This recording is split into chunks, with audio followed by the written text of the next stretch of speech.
off, baby. Thanks, Kalani. Thank you, ESPN. You know, Mitch. Big 12 open for business. They love their Cougars.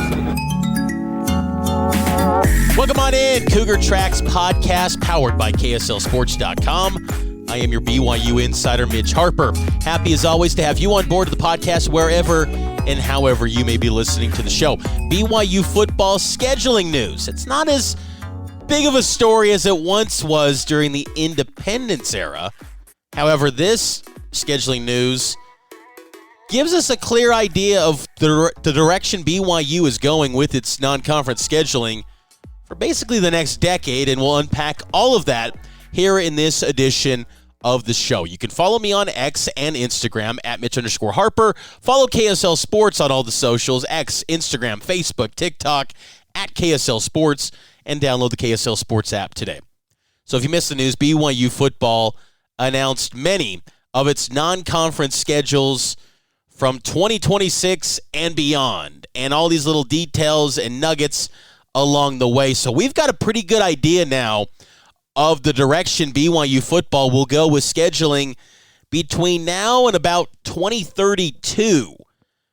It's pretty much locked in for the Cougars. So here's the new additions. Well, let's start with this. 2025, which was officially announced about a week or two ago. BYU is going to open up the 2025 season against Portland State at home. They moved up the game against Stanford from 2031 to 2025. That'll be September 6th of next year. ACC foe rolling into Provo. How about that? And then September 20th at East Carolina, paired up with 9 Big 12 games. 2026, this is where the news of Wednesday comes into play. Utah Tech, we knew about that game. Cal Bears coming to Provo on September 12th, 2026. And then at Colorado State, that's your non-conference schedule in 2026. 2027, BYU has a game to Cal Berkeley in 2027. Then a home game against the Oregon State Beavers of the Pac-12 Conference. Weber State opens up that 2027 season. BYU also announced series on the future slates with Boston College. They'll have a return trip to Reser Stadium at Oregon State in 2028. BYU will play at Boston College in 2029. BC will come to Provo in 2028. They also reshuffled some of the games and put some loose ends, tied some of those loose ends up with other games. At Northern Illinois, originally in 2020, that's going now to 2030 into Cab. SMU, the return game from this year's matchup, SMU won't come to Provo until 2031. Navy, we've got a year now for the midshipmen to come to Provo for the first time, 2031. That's a return visit from the 2020 game. Michigan State, they're coming to Provo in 2032. We knew about that. Coastal Carolina, 2033. We knew about that one. At Virginia Tech, 2033. We knew about that. South Florida, the game that was supposed to be played in Provo in October 2026, that's now been moved to 2034. Missouri still slated for 2035, and at Troy in 2035. Previously scheduled series with Army and Ole Miss have now been canceled. A lot to unpack there with BYU's future scheduling efforts. The big takeaway, one, BYU now has 7 home games in 2026 because we know the matchups that BYU will have in Big 12 play from 2025 to 2027. Those schedules are locked in. You've got your 12 games of what you're going to play. You just don't know the dates of 2025, 2026, 2027 for the Big 12 schedules. But you know who you're going to play. And in 2026, you've got 7 home games, which is great to see because BYU needed to get to a point as a power conference team to get to that 7 home game threshold. And this new created Pac-12 and the scheduling uncertainty with the ACC as Cal and Stanford joined that league, it created some opportunities for BYU to get to that 7 home game schedule. And what's noteworthy about 7 home games is that it's happened 3 previous times. All 3 of those seasons, BYU had double-digit winning seasons. 1996, they were a 14-1 team. 2011, they were a 10-win football team. And then 2020, the COVID season where you cobbled up a schedule as best you could, you were an 11-win team that year too. 7 home games matter. And if it paces to where you get 5 Big 12 games in the even years, 2028, 2030, BYU has set it up to where you could get 7 home games on those seasons. And that's a good place to be in for BYU, that every other year you're getting 7 home games. BYU doesn't have the cachet quite yet to say they're going to get 7, 8 home games every single year. But every other year, that's a nice spot to be in for the Cougars. I really like the series that BYU added with Boston College, 2028, 2029. One, from a novelty standpoint. They've played Boston College before, the 1985 Kickoff Classic, and then the home and home in 05 and 06. BYU's only won once against the Eagles. That was in 85 in the Kickoff Classic. The 05-06 games were tough. 05 was the first ever game for Bronco Mendenhall as the head coach. 06, that was the last loss of that 06 team. They started that year 1-2. It was a close setback. BYU probably should have won that game. They were the better football team, but Boston College had a guy named Matt Ryan at quarterback in that one. So I like that series. I like the series, too, with Oregon State. It's nothing glamorous, but I do like that. And I got to think, too, BYU, knowing what it's like to go through independence, and let's call it what it is, Oregon State's deal right now, and I know they're building up the Pac-12. They just added Utah State, but they've kind of wandered the wilderness like an independent as of late, since they got left behind in the Pac-12. Oregon State has had to try to secure its future, and I think BYU probably lent out a helping hand to help the Beavs get that, and I'm okay with that, to play a home and home against Oregon State. Oregon State, remember, they played a home and home with BYU early in BYU's independent seasons in 2011 and 2012. So I'm okay with that one. I think that'll be kind of a cool trip. And maybe more importantly, though, the additions of Oregon State and California as a home and home, it gives Cougar fans on the West Coast some road games to look forward to, because that is one of the things missing as being a Big 12 member now, is you don't have much of a presence on the West Coast. You'll get some games in Arizona, and technically it's, I guess, Pacific time. It's still Mountain Standard Time is what they call it, I believe. But, you just don't get any games much anymore in California, in, Washington, Oregon. You used to have, pretty regularly games played out there, out west, and you don't have much of that on the future slates, but these give you that now with Cal and Oregon State on the future schedules. I like the Colorado State series. I know that was announced a while back in July, I believe, the July 4th weekend. Colorado State, I'm okay with it. It's now a Pac-12 matchup. BYU, Big 12, Colorado State, Pac-12. One thing that stands out, though, in these future schedules, BYU does not have a game against a Big 10 or an SEC team until 2032. That's when Michigan State rolls into Provo for a return visit from the 2016 game played in East Lansing. It will have been 16 years since that game was played when those two square off in Provo. Now, Michigan State was supposed to come to Provo in 2020. COVID threw a wrench in all of that.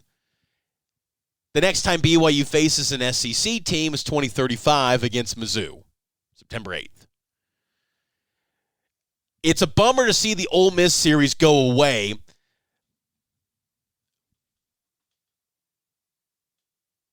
But it's going to become tougher than ever before to schedule SEC teams because the SEC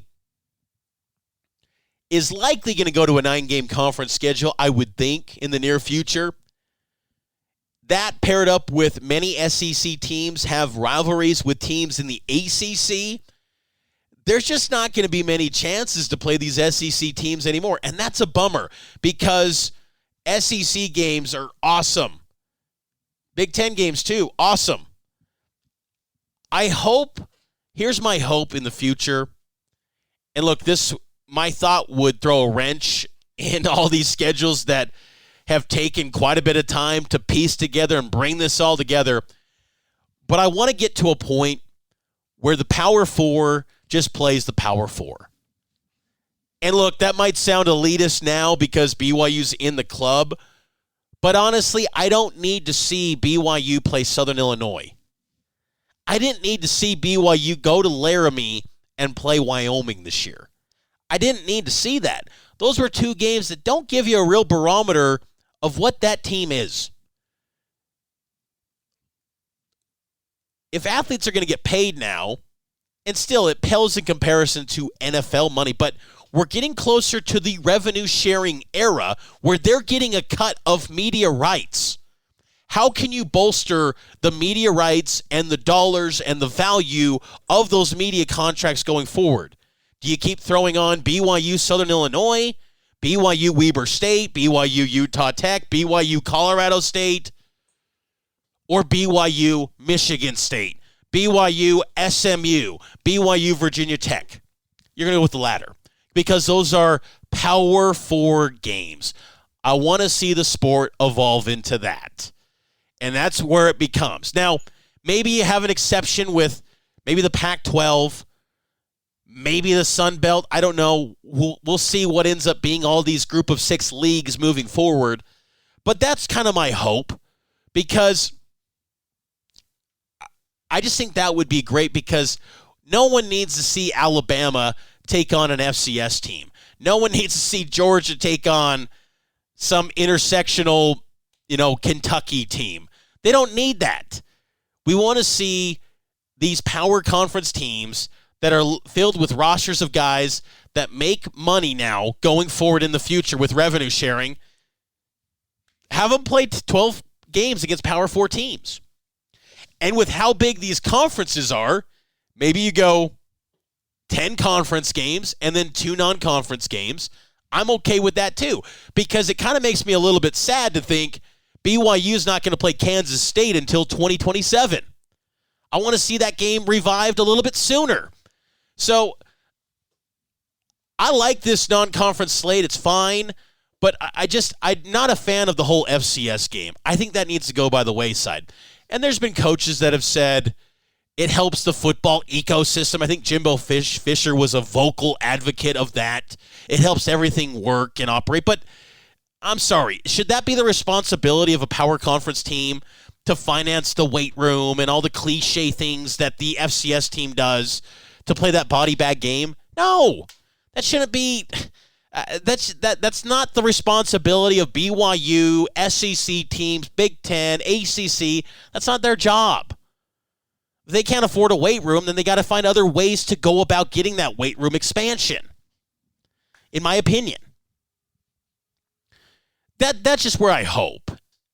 As far as the schedule, I just think you miss, though, you hope that BYU can get to a point where they're getting some big-time home and homes that are in consecutive years. That's hard to do, though, because I just don't like you got SMU in 2024, and then you play them in 2031. I don't like that. I'm not a fan of, I like how it was structured with California, 26, 27. I like that. Boston College, 28, 29. Those are the setups that I want to continue to see because in Independence, it was just basically, let's just line up the games. Hey, if you can come to Provo, come at a later date, 5, 6, 7 years from now. That's fine. Let's just get the first one. You don't need to do that anymore. Let's go back-to-back years.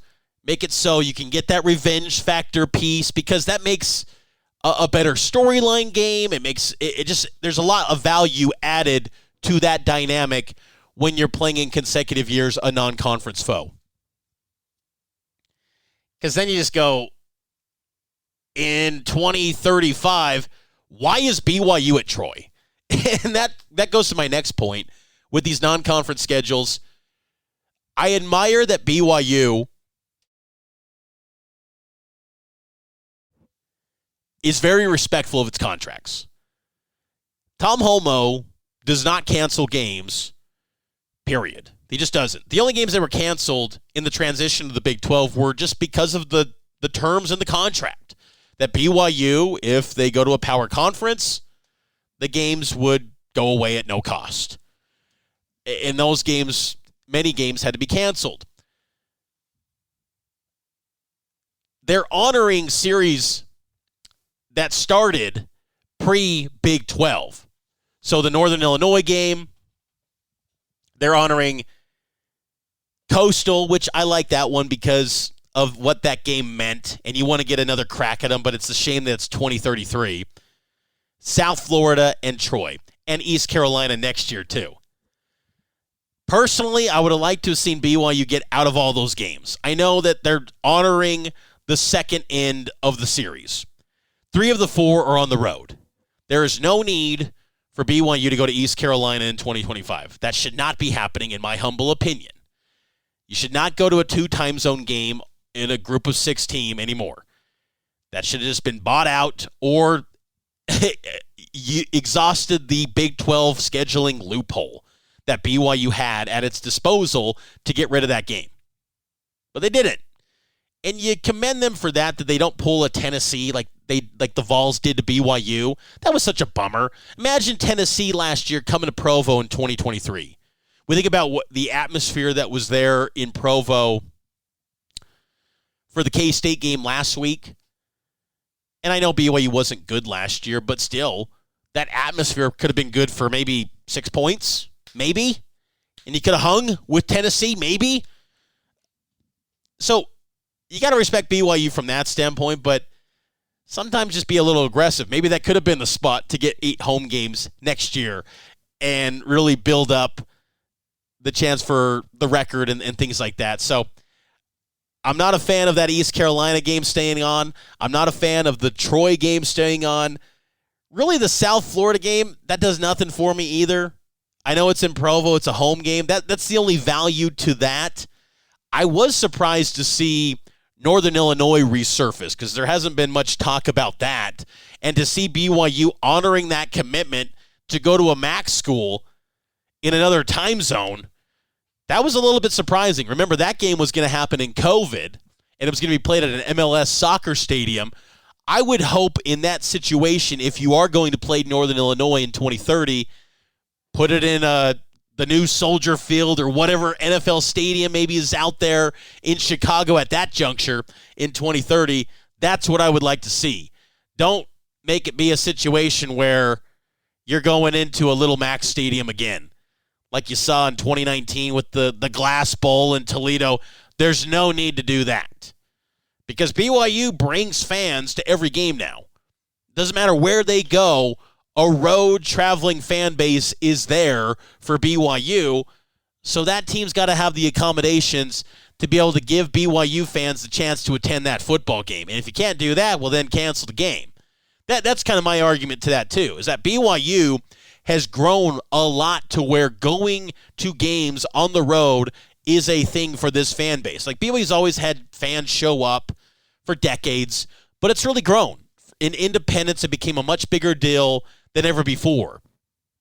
So that's something that I would look at going forward with that Northern Illinois game, is maybe put it in an NFL stadium if possible to make that happen for that game. Then it becomes a little bit more understandable to have that game in the future. But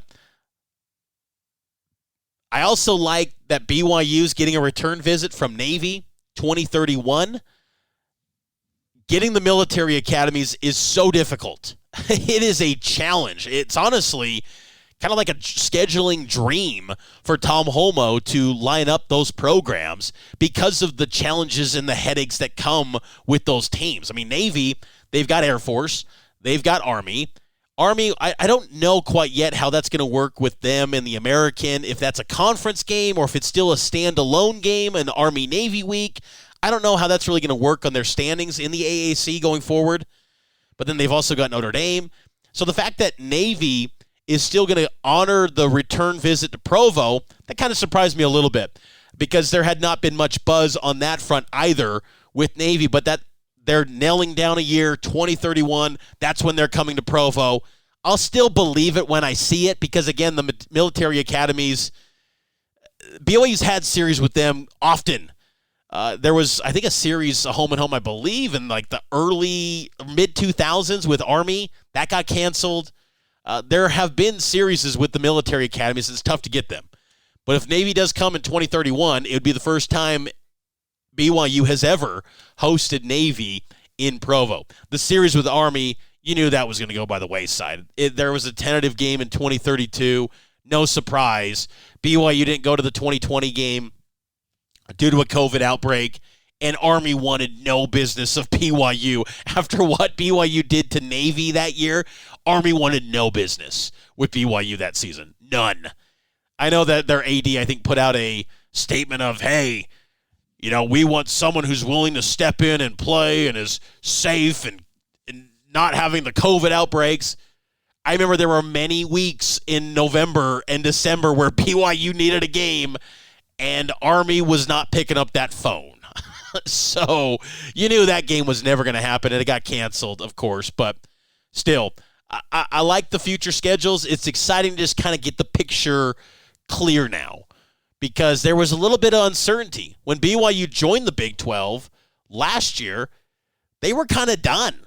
Utah, Arizona, they filled up the dates, and there was not much work to be done for Homo and crew when it came to non-conference scheduling. So to put together these schedules and to have games against ACC teams, some interesting West Coast games with Colorado State and Oregon State, I like it. I'm okay with it. I hope that, in the 2030s and beyond, you can see some more SEC Big Ten games and have some more marquee headline profile matchups in the future. But who knows what the sport will look like at that point? In 2031, it's the last year of the Big 12 media rights. So after that point, who knows what world the sport looks like at that juncture. But between now and the end of this current media rights cycle, BYU pretty much knows its non-conference schedules, and that's kind of fun to see as they've got that locked in moving forward. That's going to do it for this edition of the Cougar Tracks podcast. I hope you enjoyed it. Make sure to subscribe to the show. Leave a 5-star rating and a review. It helps out the show a ton. Getting ready for BYU and Baylor this Saturday. 10 a.m. kickoff. I'll have coverage in Waco. We'll have extended pregame kicking off at 7 a.m. on KSL News Radio, so be on the lookout for that. I'll talk to you next time here on the Cougar Tracks podcast. It's powered by KSLSports.com.